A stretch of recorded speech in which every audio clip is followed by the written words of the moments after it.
আসসালামু আলাইকুম। প্রিয় দর্শক, অন্য মঞ্চের আলাপ চাইতায় আপনাদের সকলকে আমন্ত্রণ জানাচ্ছি। সুপ্রিয় দর্শক শ্রোতা মণ্ডলী, আপনারা এই মুহূর্তে আমাকে যে যেখান থেকে শুনছেন এবং পরবর্তীতে যে যেখান থেকে শুনবেন, আপনাদের সকলকে জানাই আমি আমার প্রাণ ঢালা অভিনন্দন এবং শুভেচ্ছা। এই সন্ধ্যা 6টার ভেতরেই দিল্লিতে একটি সংবাদ সম্মেলন হবে, যেখানে বলা হচ্ছে যে আমাদের জননেত্রী শেখ হাসিনা সরাসরি উপস্থিত থাকবেন।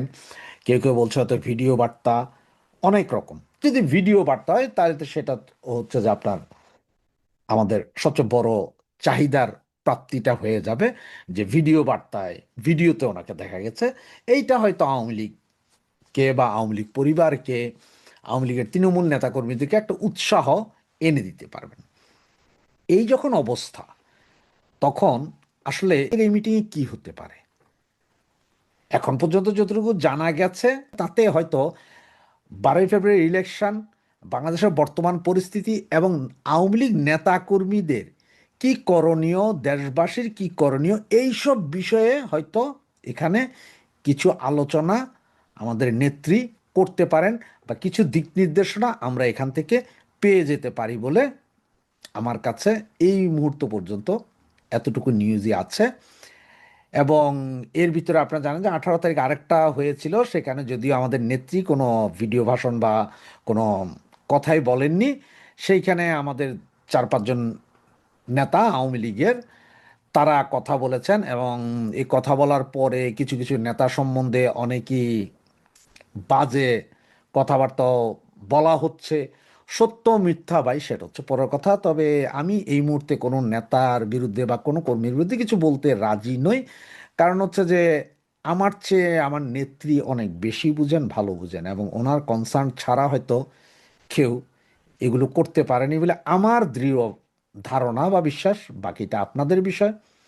যেমন আপনার পররাষ্ট্রমন্ত্রীকে নিয়ে যারা কথা বলেছেন, তাদের উদ্দেশ্যে বলি যে উনি তো পররাষ্ট্রমন্ত্রী গতকাল আমাদের মাননীয় নেত্রীর সাথে দেখা করেছেন, এবং দীর্ঘ 1.5 ঘন্টার একটি বৈঠক হয়েছে। তাহলে ওনার সাথে কি বৈঠক হলো, কেন দেখা করলেন বা কি হলো, সেটা ওনারাই ভালো জানেন, যেহেতু আমরা বাইরে থেকে কিছুই জানি না। তবে নিউজটা 100% কনফার্ম যে উনি দেখা করেছেন, কথা হয়েছে, তো ওনারাই ভালো বলতে পারবেন। তো যাক সে কথা। তো এ তো গেল আজকের যে আমাদের নেত্রীর যে আপনার কনফারেন্স, যেটা আর কি সাংবাদিক সম্মেলন বা কনফারেন্স যেটাই বলেন। আর দ্বিতীয় যে জিনিসটা সেটা হচ্ছে যে গতকালকে সারাদিনে বিভিন্ন পত্রপত্রিকায় লেখা হচ্ছে যে ওয়াশিংটন টাইমে একটা ভয়েস রেকর্ড পেয়েছে ওনারা, যে জামাতকে সরকার ক্ষমতায় আনতে চায়, সরকার তো না, আমেরিকা ক্ষমতায় আনতে চায়, এই সেই। তো এই বিষয়ে আমার আসলে একটা কথাই আছে, সেটা কি জানেন? এই যে আপনার শাহ আছে না, এই ইরানের যে শাহ, শাহকে শাহ যখন চলে যায় আমেরিকাতে, এরপরে আপনার ফ্রান্স থেকে যখন খামেনি আসে, তাকে কিন্তু এনেছিল কিন্তু আমেরিকান এয়ারলাইন্সে। আমেরিকান এয়ারলাইন্সই এখানে নিয়ে এসেছিল। এর পরের ঘটনা আপনারা সবাই জানেন, আস্তে আস্তে আমেরিকান এম্বাসি জ্বালানো থেকে শুরু করে সব কিছু। আফগানিস্তানেও মৌলবাদীদের প্রথম ওনারাই আনেন, আমেরিকা। মৌলবাদীদের যুদ্ধ আমেরিকা। আবার এই যে এখন যারা আছেন তালেবান, এদের সাথে মিটিং করে আবার দেশটাকে দিয়ে যায় আমেরিকায়। সিরিয়াতে সেম, এরপরে লিবিয়া সেম, ইরাক একই ঘটনা। আইএস তৈরি করে আমেরিকা, আইএস দমন করে আমেরিকা। তারা কখন কিভাবে করবে এটা একদিন দুই দিনের না, এটা বিশাল একটা পরিকল্পনা থেকে 5 বছর, 7 বছর, 10 বছর, 15 বছর। এখন জামাতকে ওনারা ক্ষমতায় আনছে, হয়তো জামাতকে ক্ষমতায় আনবেন বাংলাদেশে। এরপরে এইখানে মৌলবাদীদের উত্থান দিকে একটা মারামারি করবেন। এরপরে যায় আপনার মায়ানমারের দিকে চোখ রাখতে পারবেন, ওখানে একটা বেস করে চায়নার দিকে চোখ রাখতে পারবেন। সবই বাবা আমেরিকার খেলা। সুতরাং এখানে ওই যে ভয়েস রেকর্ড বা এটা এটা বহুবার বলে আসছি যে জামাত আমেরিকার তৈরি। ক্ষমতায় জামাতকে আনার চেষ্টা আমেরিকা কোমর বেঁধেই করবে, এর কোনো বিকল্প নেই। সুতরাং যার বন্ধু আমেরিকা তার কিন্তু শত্রুর দরকার হয় না, এটা হচ্ছে বুঝার বিষয়। তো চলুন যাক আমরা সজীব ওয়াজেদ জয় বিষয়ে কথা বলি, বা মুজিব থেকে সজীব। সজীব ওয়াজেদ জয়ের গত 17 বছরের বিভিন্ন বক্তৃতা বা ইয়ে নিয়ে অনেক কথাবার্তা আছে, ট্রলিং হয়েছে, যেমন কি 10,000 না জানি 11,500 এরকম কোনো একটা কথা নিয়ে আমার সঠিক আসলে মনে নেই। তো এই বিষয়টা যাওয়ার আগে আমি একটা কথা বলি আপনাকে, এটা আমার নিজের জীবনের। আমার ছেলে 13 বছর চট্টগ্রাম শহরেই বড় হয়েছে। তো ওকে যখন স্কুলে ভর্তি করা হয় তখনই চট্টগ্রাম শহরের ইংলিশ মিডিয়াম স্কুলে পড়ালেখা করানো হয়েছে। 13 বছর বয়স, তার মানে সে যখন ক্লাস 9 পর্যন্ত পড়ে তখনও সে ইংলিশ মিডিয়াম স্কুলেই ছিল। তো তাকে আমরা মাঝে মধ্যে শয়তানি করে কি বলতাম জানেন, যে এক কাজ করতো 21 থেকে 39 পর্যন্ত গণ, তখন সে মুখের দিকে দেখে রাখতো 21 থেকে 39। ও বলতো 21টা কি যদি আপনি বলে দেন যে 21টা মানে 21, সে 21 থেকে এবার 201 পর্যন্ত গয়না দিবে, কোনো সমস্যা নেই ইংলিশে। তো যেই না বাংলায় বলবেন আর পারবে না। আর যদি বলেন যে ঠিক আছে 21ই হচ্ছে যে 21, এবার তুমি গণো, খুব কষ্ট করে সে হয়তো 21, 22, 23, 24, 25, 26 পর্যন্ত যায়, তারা এরপর আর মিলাইতে পারে না। আর বাকি যে দুইটা আছে পিচি পিচি, ওদের জন্মই বিদেশে, কিন্তু বাংলা কথা আমাদের সাথে সারাক্ষণ বলে। তো যেমন আমি বললাম যে ঠিক আছে ওকে খোদা হাফেজ আমি বাইরে যাচ্ছি, তো ওরা ওকে, আমি গেলাম, যাই যখন ঘুরে আসলাম ভাইয়ে, ওই দৌড়ে আসি, আব্বু তুমি যাইছো, মানে বুঝছেন, আসছো এটা আর বলতে পারে না, যাইছো, ওই যে যাই বলছি, যাইছো, খাইছো, মানে বাংলা ভাষার অবস্থা এরকম। কিন্তু কিছু কিছু বলতে পারে, যা বলতে পারে সেগুলো আপনারা কিন্তু 1 2 গুনতে পারবেন না তারা।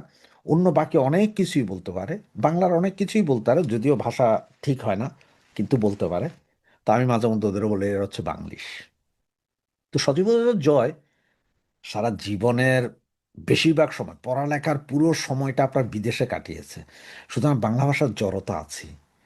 যেমন আমি প্রথমে বিদেশ আসার পরে 17 বছর পরে যখন বাংলাদেশ যাই, তখন আমি বাসা থেকে বেরো, আমার এক ফ্রেন্ড ছিল, তাকে নিয়ে যখন বেরোছি প্রচণ্ড গরম ছিল, প্রচণ্ড গরম মানে আমরা শীতের দেশে ছিলাম, 30 ডিগ্রি টেম্পারেচার, মানে বুঝেন আমার অবস্থা।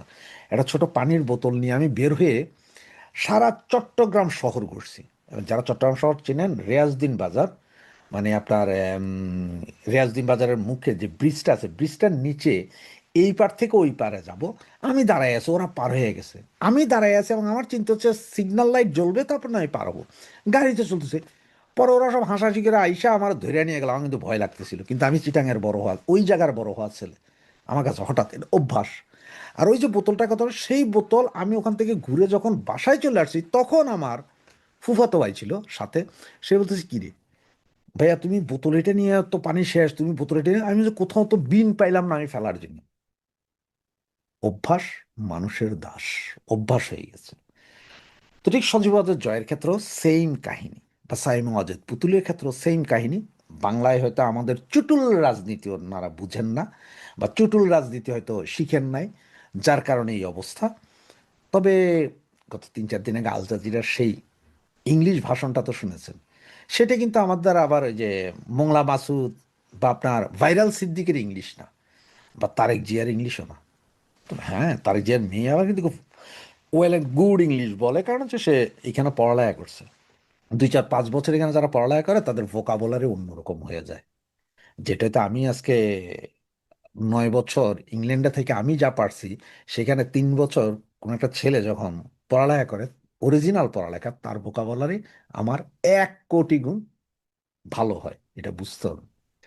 তো সজীব জয়ের একটা কথায় কিন্তু আমার খুব মজা লেগেছে, সেটা কি জানেন, আপনারা যদি একটু চিন্তা করেন, এই জিনিসটাই কিন্তু আমরা আসলে তুলে আনা উচিত ছিল গত 17 মাসে।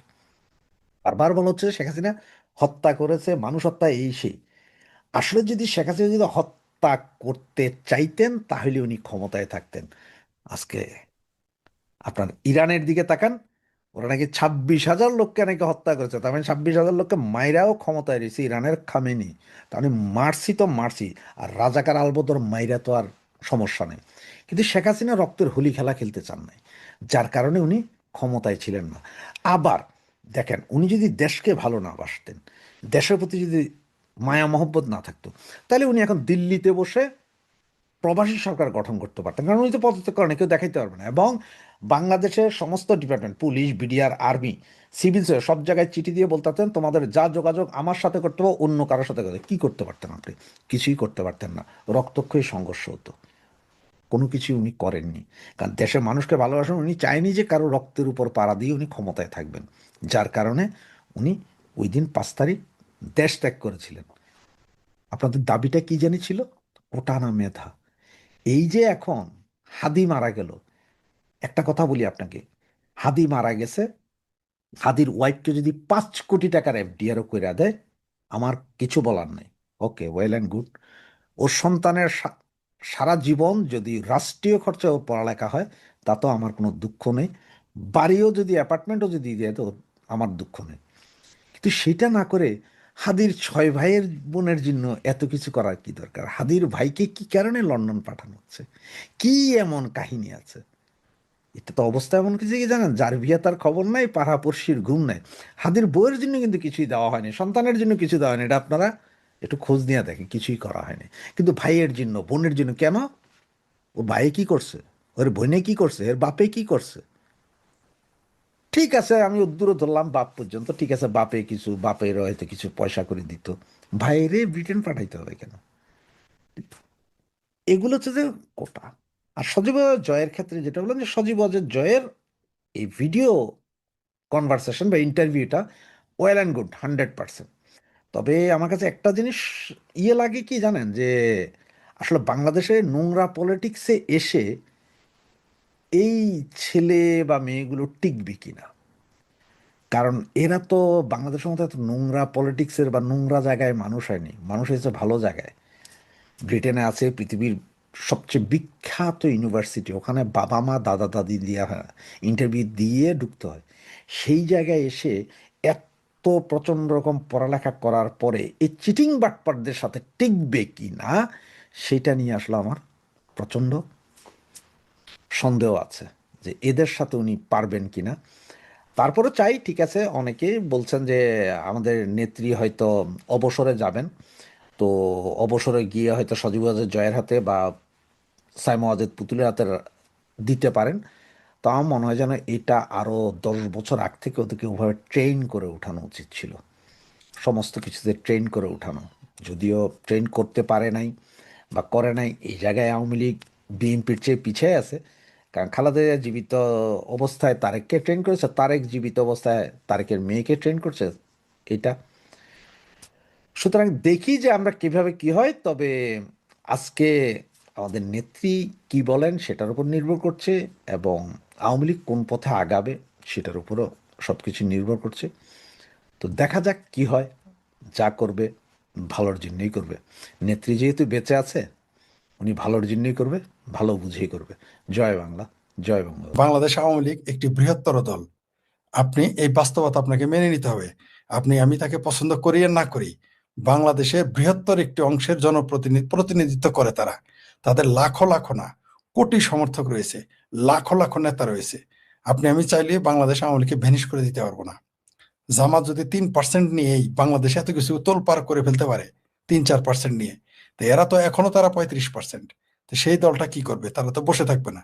তাই এই দলের সভানেত্রী যখন কোনো বক্তব্য দিবেন, এবং সভানেত্রীর পুত্র যখন কোনো বক্তব্য দিবেন, সজীব ওয়াজেদ জয়, কোনো সন্দেহ নাই সেটা বাংলাদেশের রাজনীতিতে প্রভাব ফেলবে, এবং সেটা শক্তিশালীভাবে, শক্ত প্রভাবই ফেলবে। এরা যতই বলুক যে আওয়ামী লীগের কোনো অস্তিত্ব নাই, সেনাবাহিনীকে শুধু ব্যারাকে ফিরে যেতে দেন। আমার সাথে বিএনপির চেয়ারপারসনের উপদেষ্টা হাবিবুর রহমান হাবিব ভাই, তিনি বলেছিলেন, আমরা তো তা বলেছিলাম যে ওয়াকার সাহেব ব্যারাকে তার সৈন্যবাহিনী নিয়ে চলে গেলে এই সরকার 72 ঘন্টা টিকবে বা 1 সপ্তাহ। ওই হাবিবুর রহমান হাবিব ভাই বলছে যে আর্মি ব্যারাকে ফিরে গেলে এই সরকার 1 মিনিট টিকবে না। এটাই সত্য। তো এটা নির্ভর করতেছে সম্পূর্ণ সেনাবাহিনীর উপরে, সম্পূর্ণই নির্ভর করতেছে সেনাবাহিনীর উপরে। সুতরাং শেখ হাসিনার বক্তব্য অবশ্যই প্রভাব পড়বে, কোনো সন্দেহ নাই তাতে। জয়ের বক্তব্য অনেক প্রভাব পড়বে এবং পড়ে গেছে অলরেডি। তার জন্যই তো তারা এগুলো নিয়ে কথা বলতেছে। আমরা কেন আলোচনা করি? আমরা আলোচনাটা কেন করি? একটা মানুষের নাম কখন নেই? যখন সে ফ্যাক্ট হয়ে দাঁড়ায় বা ফ্যাক্টর হয়ে দাঁড়ায়, নাহলে তার নিয়ে আলোচনা করবো কেন? আপনি তো বলেন না যে কমিউনিস্ট পার্টি বাংলাদেশে বামপন্থীরা রাজনীতিতে নির্বাচন করছে, এটা প্রশ্ন করেন কেন? করেন এদের প্রভাব ফেলবে না, এদের ইলেকশনে এরা গেলেও যা, না গেলেও তা। এটা নিয়ে আপনি আলোচনা করেন নাই। আপনি কি আলোচনা করেছেন? বিএনপিকে নিয়ে, জামাতকে নিয়ে, আওয়ামী লীগকে নিয়ে। কারণ কি? কারণ এগুলো বাংলাদেশে প্রভাব ফেলে। এই 3 দলের কাজ বাংলাদেশে অবশ্যই প্রভাব ফেলে। জামাতের 3-4% এত প্রভাব ফেলে বিএনপি আওয়ামী লীগের কি? বিএনপি কে যদি নির্বাচনের বাইরে রেখে আওয়ামী লীগ নির্বাচনে আসতো, সেম ঘটনা ঘটতো। তারা বলতেছে জাতীয় পার্টির বিদায় দেবে, তাদেরই খুঁজে পাবেন না আর কিছুদিন পরে, তাদেরই আপনি খুঁজে পাবেন না। ওই এনসিপি কে খুঁজে পাবেন আপনি। এরা কিংস পার্টি বলে, আসলে তো কিংস পার্টি না, এরা হচ্ছে জামাত ইউনূসের প্রোডাক্ট। কিংস পার্টি তো অনেক উন্নত জিনিস। এরা ঠিক এরাই তো থাকবে না। এনসিপি, বৈষম্য বিরোধী আন্দোলন, ইনকিলাব মঞ্চ, পার্টি, এদেরই তো খুঁজে পাবে না। জাতীয় পার্টি বরং পাওয়া যাবে। জাতীয় পার্টির সর্বশেষ যে তার এমপি ছিল এরশাদের সময় 35 জনের আসন পেয়েছিল। চারটেখানি ব্যাপার না তো। তাকে বিএনপি এবং আওয়ামী লীগ দুই দলই মানে চেপে ধরেছিল, তারপরে তারা 30-35টি আসন পায়। সেই দলকে আপনি কিভাবে শেষ করে দিবেন? জাতীয় পার্টিকে আপনি শেষ করতে পারবেন না। এরা তো বলে আওয়ামী লীগই শেষ করে দেয়, যে দলটি অলিগলিতে যার লোক খুঁজে পাওয়া যায়। আর এই যে যারা এনসিপি করে, এরা এদের দলের নাম জানে কয়জন? এদের চিনে কে? এরা নিজেরাই তো থাকবে না, এরা নিজেরাই বলছে নিজেরা থাকবে না, তাদের দল তারাই ভেঙে ফেলে।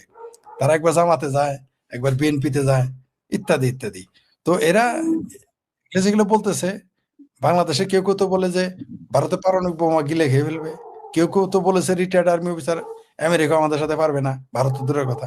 তো এগুলো বাদ কি বাদ, এগুলো নিয়ে মাথা ঘামানোর কোনো প্রয়োজন নাই।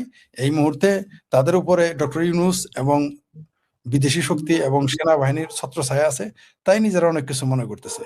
কিন্তু আপনি তো 12 তারিখের পরে সেনাবাহিনীতে কতদিন দেশ চালাবেন? কিছুদিন পরে কিন্তু চায়না বেঁকে বসবে। এখন তো ভারত, কিছুদিন পর চায়না বেঁকে বসবে। আর চায়না যখন বেঁকে বসবে, তখন কিন্তু এই সরকার 5 মিনিট টিকবে না। অলরেডি সেই দিকে কিন্তু যাচ্ছে। কারণ আমেরিকান রাষ্ট্রদূতের সাথে যে বৈঠকটা হয়েছে, সেখানে কিন্তু এমন কিছু বক্তব্য দেওয়া হয়েছে যা চীনের, সরাসরি চীনের স্বার্থ বিরোধী। তো বাংলাদেশে আপনি ভারত এবং চায়নাকে বাদ দিয়ে বিএনপি, আওয়ামী লীগ বা জাতীয় পার্টি বা জামাত ক্ষমতায় যাবে, এটা কি সম্ভব? আমরা কিন্তু এটা বুঝতে হবে যে আমার এই জাতীয় শিশু কিশোররা বুঝে না বলেই তো এই কথাগুলো বলে। জি, মানে এই নির্বাচনটাই অবৈধ। তার উপর আবার তারা নির্বাচনে একটা পক্ষ নিছে, এটা তো আরো অবৈধ। ধরে নেন এই নির্বাচনটা বৈধ, আপনি তো কোনো দল না, আপনি তো জাজ, আপনি বিচারক অথবা আপনি রেফারি। আপনি হ্যাঁ বা না, এই হ্যাঁ না ভোটের কোনো দিকে আপনি যাইতে পারবেন না। পাবলিক যাহাকে ইচ্ছা থাকে, আপনি পক্ষে নিচ্ছেন কেন? আপনার তো এটা কাজ না। তার মানে আপনি নিজেও খেলোয়াড়, আপনি রেফারি না। তার মানে বোঝা গেল যে আপনার একটা অসৎ উদ্দেশ্য রয়েছে। আপনি হেনা ভোট দিয়ে নিজেদের অস্তিত্ব জানান দিবেন। ভাই, জনগণ যদি আপনার সাথে না থাকে, ওই হেনা তেনা ভোট দিয়ে, হেনা মেনা তেনা খেনা ভোট দিয়ে আপনি টিকে থাকতে পারবেন? আপনি ওয়াকার বা সেনাবাহিনীতে কতদিন টিকে থাকবেন? এর সাথে মতো 9 বছরই থাকবেন। তারপরে তারপরে তো মরণোত্তর বিচার হবে এগুলোর ব্যাপারে। এই ভোটের কোনো গুরুত্ব আছে? এই হেনা ভোট তো স্বাধীন মালিক তো বলেছেন, তিনি তো, আমি তো সংবিধান বিশেষজ্ঞ না, তিনি তো বলেছেন যে এটা পুরোপুরি অবৈধ। আপনাকে কে বলছে হেনা ভোট করতে? আর কি একটা অদ্ভুত আইন, কি একটা অদ্ভুত মানে ভোট, যে আপনি কোন সংসদ সদস্যরা যদি কোনো আইন পাশও না করে 6 মাস পর অটোমেটিক পাশ হয়ে যাবে। আরে ভাই, বিয়েও তো কোনোদিন অটোমেটিক হয় না, বাচ্চাও তো অটোমেটিক হয় না। আর আপনি দেশের সংবিধান আমরা আইন প্রণয়ন করে ফেলবেন, এত সস্তা? বাংলাদেশের মানুষকে যারা এত বোকা মনে করতে, এরা জানেই না যে বাংলাদেশে কি করতে যাচ্ছে। আরে ভাই, বঙ্গবন্ধুর কন্যা শেখ হাসিনা, তার অঙ্গ সংগঠন টিকতে পারে নাই 40% মানুষের সমর্থন থাকতে। আর ডক্টর ইউনূসের তো মানে 4,000 লোকের সমর্থন নাই, 40% তো বহুত দূর। তার আত্মীয় স্বজনই তারা পছন্দ করে না। গণেশ উল্টে গেলে ইউনূসের আত্মীয় স্বজন বলবে ইউনূস নামে কাউরে তার চিনেই না, এই কথা বলবে। আপনি লিখে রাখেন, গণেশটা উল্টে গেলে ওই যে ভাবির পোলারা আমার লাফালাফি করতেছে, তাদের আত্মীয় স্বজন বলবে এটা তো আমরা চিনি না, এগুলো বলবে। এদের জন্য কোনোদিন এরা যদি মারাও যায় 40 করতে যাবে না, আপনি লিখে রাখতে পারেন। পরিচয় দিবে তো দূরের কথা, 40 করে জানাজা কবর দিতে যাবে না, এরা বলবে যে চিনি না তো আমরা। তো এরা লম্বা লম্বা এই হেনা ভোট তেনা ভোট, এগুলো এই দেশের আমি বুঝতে পারি না এই ধরনের হাস্যকর জিনিস কেন তারা করতেছে। আপনি একটা আইন, সংসদ ছাড়া আপনি আইন পাশ করে ফেলেন। পৃথিবীতে গণতান্ত্রিক রাষ্ট্রে সংসদ ছাড়া আইন পাশ করা যায়? সংবিধান আপনাকে সেই সুযোগ দিয়েছে? আপনি সংবিধান বাতিল করে দিবেন? এত সস্তা? ওই বঙ্গবন্ধু 7ই মার্চের ভাষণ আপনি বাদ দিয়ে দিয়েছেন বলে বাংলাদেশের 72-এর সংবিধান আপনি বাতিল করে দিবেন? বাংলাদেশের জনগণ এটা মেনে নিবে? এত সস্তা? আওয়ামী লীগ টিকতে পারে নাই, আর ডক্টর ইউনূস টিকে থাকবে? সে তো রাজনৈতিক ব্যক্তিই না। এখন যারা ক্ষমতা দখল করে বসে আছে, একজন কি রাজনীতিবিদ? এর এলাকায় গিয়ে মেম্বার ইলেকশন করে জিততে পারবে সুষ্ঠু ভোট হলে? সুষ্ঠু ভোট না, জোর করে ভোট নিয়ে আপনি, যারা এখন ক্ষমতা আছে তাদের বলেন জোর করে একটা চেয়ারম্যান যেন হয়ে দেখায় তার এলাকায়। এক একজন তো ঢাকায় দাঁড়াইছে, তাই না? ঢাকায় কেন? আমার ভাবির ছেলেরা ঢাকায় কেন ইলেকশন করে, নিজের এলাকায় কেন যায় না? আমরা যাদের চিনি প্রত্যেকে চায় নিজের এলাকায় ইলেকশন করতে, এরা নিজের এলাকায় কেন ইলেকশন করে না? কারণ জানে ওই যে মৌলবীদের মতো এক মৌলবী কিন্তু কোনো মৌলবী কিন্তু নিজের এলাকায় মৌলবীগিরি করে না, কারণ তাদের চরিত্র সম্পর্কে জানে, তাদের খাসিলত জানে। সে মনে করেন জামালপুরের মৌলবী যায় বরিশাল ইমামতি করতে, আর বরিশালের মৌলবী আসে সরিষাবাড়ি জামালপুর ইমামতি করতে। চিটাগাংয়ের চিটাগাংয়ের মৌলবী যায় রাজশাহী ইমামতি করতে, রাজশাহীর মৌলবী যায় চিটাগাং ইমামতি করতে। এরা তাই নিজের এলাকায় ইলেকশন করে না কেন? এত মুরত, কারণ তারা জানে তাদের কোনো গ্রহণযোগ্যতা নেই। ওয়াশিংটন পোস্ট এই প্রতিবেদনটি করেছে তাদের পাওয়া একটি অডিও ক্লিপের উপরে ভিত্তি করে, অর্থাৎ তারা যা বলছে তার একটা অডিও রেকর্ডিং তাদের হাতে আছে। তারা বলছে যে ঢাকায় নিযুক্ত এক মার্কিন কূটনীতিক বন্ধ দরজার বৈঠকে বলেছেন, we want Jamaat to be our friends, অর্থাৎ আমরা চাই জামাত আমাদের বন্ধু হোক। এই কথাটি তিনি বলেছেন বাংলাদেশের একদল নারী সাংবাদিকদের সাথে বৈঠকে। সেই কূটনীতিক আরও বলেছিলেন, বাংলাদেশ এখন আরো ইসলামমুখী হয়ে উঠছে। 12ই ফেব্রুয়ারির নির্বাচনে জামাতে ইসলামের ফলাফল হবে ইতিহাসের সেরা এবং যুক্তরাষ্ট্র তাদের সাথে যোগাযোগ রাখতে চায়। এখন জামাতে নিয়ে যুক্তরাষ্ট্রের এই যে দৃষ্টিভঙ্গি, এখন একটা প্রশ্ন যে যুক্তরাষ্ট্র কি জামাতে ইসলামকে ক্ষমতায় আনতে চায় কিনা? উত্তরটা জটিল কিন্তু পরিষ্কার। এখানে মার্কিন কূটনীতিক বলছেন যে আমি বিশ্বাস করি না জামাত বাংলাদেশে শরিয়া আইন চাপিয়ে দিতে পারবে। কেন কেন তিনি বিশ্বাস করেন না? কারণ তিনি বলছেন যে আমেরিকার হাতে রয়েছে অর্থনৈতিক চাপ প্রয়োগের শক্তিশালী অস্ত্র, এবং তিনি সরাসরি বলেন যদি নারীদের কাজ সীমিত করা হয়, যদি পোশাক শিল্পে নারীদের কাজ বন্ধ করে দেওয়া হয়, যদি বাংলাদেশে শরিয়া আইন চাপানো হয়, তাহলে যুক্তরাষ্ট্র 100% শুল্ক বসাবে।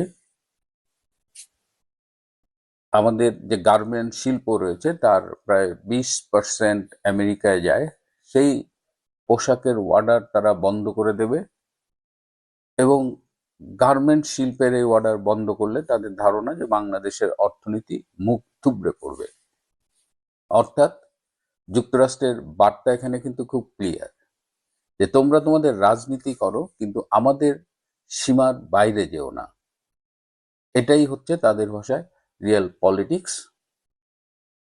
এখানে একটু আমি বলতে চাই যে এই যে আজকে আফগানিস্তানের তালিবান বা এই যে বিশ্বের অনেক জঙ্গি গোষ্ঠী, এরা কিন্তু সবাই আমেরিকার তৈরি। এই যে আজকে সিরিয়ার আসাদ রেজিমকে সরিয়ে মোস্ট ওয়ান্টেড একজন জঙ্গিকে ক্ষমতায় বসিয়েছে। তো আমেরিকা তার স্বার্থ উদ্ধারে এই জঙ্গিদের যে ব্যবহার করে আসছে এটা নতুন কিছু নয়। সুতরাং বাংলাদেশে যদি তারা জামাতকে ক্ষমতায় বসাতে চায় তাহলে অবাক হবার কিছু নেই, এবং এই জঙ্গিদের দিয়েই তারা তাদের স্বার্থ উদ্ধার করে। আমেরিকা একটি গণতান্ত্রিক দেশ, সেখানে গণমাধ্যমের স্বাধীনতা, মানবাধিকার, বিচার বিভাগের স্বাধীনতা, এগুলো আমরা যা যা শুনি সেগুলো তাদের দেশের ভেতরে চর্চা করা হয়, কিন্তু যারা যখন দেশের বাইরে যায়, আটলান্টিক পার হয়, তখন তাদের গণতন্ত্র, মানবাধিকার বা নৈতিকতা এগুলো তাদের রাজনীতির কোনো বিবেচ্য বিষয় থাকে না। তাদের তখন একটাই রাজনীতি, সেটা হলো স্বার্থের রাজনীতি। এই বৈঠকে সেই মার্কিন কূটনীতিক এই যে আইসিটিতে যে অবৈধভাবে প্রহসনমূলক একটি বিচারের মাধ্যমে শেখ হাসিনাকে মৃত্যুদণ্ড দেওয়া হলো সেটিরও প্রশংসা করেছেন। তিনি বলেছেন শেখ হাসিনাস কনভিকশন ওয়াজ পলিটিক্যালি জিনিয়াস। তার মানে দেখেন, আবার নিজেই স্বীকার করছেন যে এই বিচার প্রক্রিয়া নির্ভুল ছিল না, ত্রুটিযুক্ত ছিল। একটি ত্রুটিযুক্ত ট্রাইব্যুনালের বিচারকে তিনি জিনিয়াস বলছেন। মানে এখন তো ক্লিয়ার হচ্ছে যে এই যে ডক্টর ইউনূস মেটিকুলাস ডিজাইনের কথা বলেছিলেন 2024 সালের যে জুলাই আগস্টের জঙ্গি অভ্যুত্থান, তখনই আমরা বলেছিলাম এর পেছনে জামাত শিবির রয়েছে। আমার অনেক সুশীল বন্ধু আমার উপর রাগ করেছিলেন, তারা কিছুতেই বিশ্বাস করতে চাননি, কিন্তু আজকে মানে সব পক্ষ থেকেই স্বীকার করছে এবং এটা একটা দিনের আলোর মতো পরিষ্কার।